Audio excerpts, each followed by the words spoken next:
Israeli হামলায় নিহত শীর্ষ সামরিক কমান্ডার ও পারমাণবিক বিজ্ঞানীসহ প্রায় ৬০ জনের রাষ্ট্রীয় জানাজা অনুষ্ঠিত হচ্ছে ইরানের রাজধানী তেহরানে। হাজারো মানুষ কালো পোশাক পরে ইরানি পতাকা হাতে এবং শহীদদের ছবি বহন করে এই আনুষ্ঠানিকতায় অংশ নেন।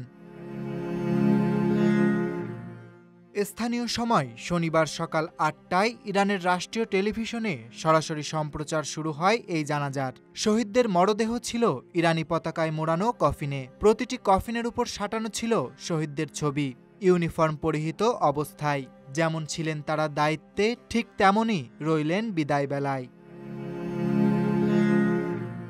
এই জানাজায় অংশ নেয় দেশটির বিপ্লবী গার্ড বাহিনীর নিহত শীর্ষ কমান্ডারদের পরিবার ও সহকর্মীরা।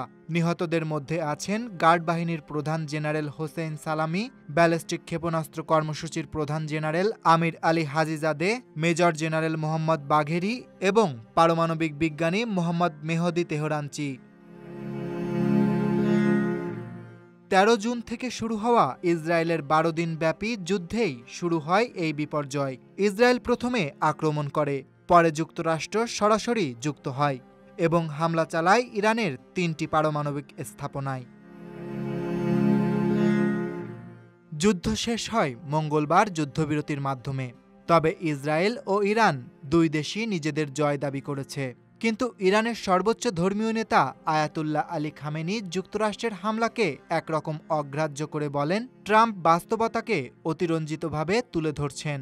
এই জানাজা ছিল যুদ্ধবিরতির পর প্রথম শীর্ষ পর্যায়ের রাষ্ট্রীয় শোক অনুষ্ঠান।